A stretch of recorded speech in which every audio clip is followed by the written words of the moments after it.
Okay. Hi, my name is Danielle White. I attend North Marion High School and I am a sophomore. I believe when Harriet Tubman said she could have freed 1,000 more slaves if they only knew they were slaves, she was talking about mental slavery.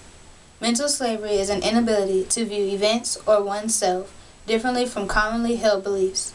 Mental slavery cripples its victim, can make them despairing, closed-minded, and destructive to themselves and their community.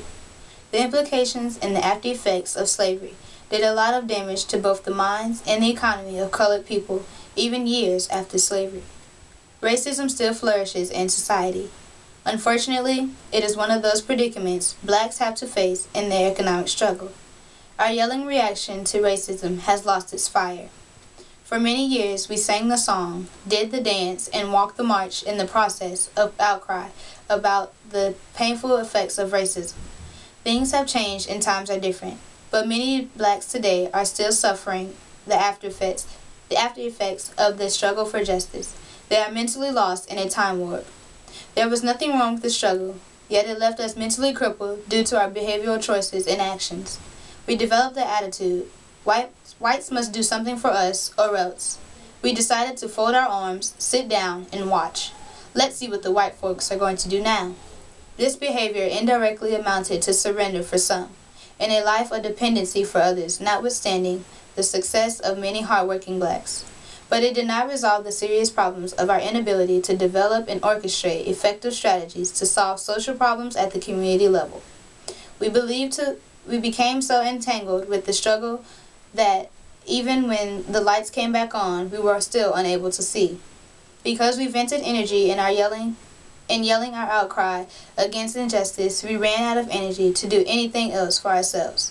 We want the government to do everything for us, including coming inside our homes to raise our children and chase the drug dealers out of our community. Nothing that the government does satisfies us. The sights of some blacks with poor work ethics on their jobs lead some employers to swear never to hire fools like that again. The color of the poor workers should make absolutely no difference. Wrong is wrong. Some blacks will fight on the job so loudly over trivial matters you may think they were possessed by demons. They say hypertension is killing black people. It's probably self-imposed. Now our children are in trouble in the streets. We are unable to understand that kids' behavior reflects adults' behavior. We are not satisfied with our political and economic gains, and we can't seem to find ways to mobilize effective forces for corrective changes in order to rebuild the black families and communities in the inner cities. Who do you blame? Blame the white folks? Looking at our problems and what we have been doing, the solution is simple. We must change our slave mentality to one of thinking we are free and capable of doing things for ourselves, instead of carrying protest signs in front of a white restaurant. Many times we sabotage our own efforts on the job due to the inability to resolve our differences with other blacks.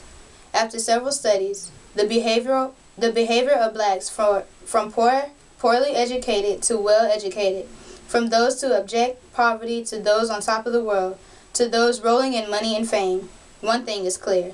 Many of us still act as if we internalize inferiority. In business, blacks run away from other blacks at the drop of a hat, even though we may belong to the same social or even professional organizations. We are always dying for other people's approval so badly that we refuse to embrace our own. This self-imposed inferiority complex has done more damage to our progress than any history of racism. As long as we entertain such belief, we will never find a way out of this shadow of darkness to save the black families. The whites have nothing to do with it. We must learn to build both our political and economic strength. If we learn to negotiate with society from the position of strength, we will immediately stop thinking we are being targeted for victimization. As long as we continue to deal with society from the position of weakness because of our slave mentality, we may be doomed as a race. We have put in place many miniature programs for economic progress and in response to problems in the inner cities. But such efforts are so fragmented across the country, we are not effective. We have never learned to network well together without planning to rip each other off. Like the old African proverb, if spider webs unite, they can tie a lion. Our fragmented efforts are like the small spider webs, easily broken once the wind blows, not even waiting for a storm.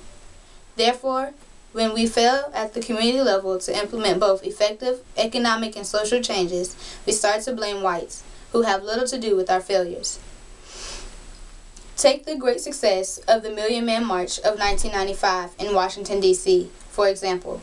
It was a very great idea and embraced by most blacks and more whites than it was imagined.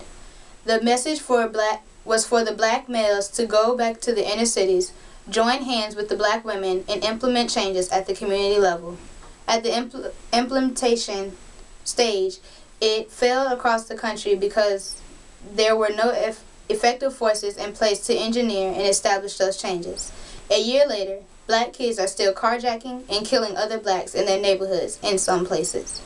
Many people have become frustrated and given up on changing their neighborhoods.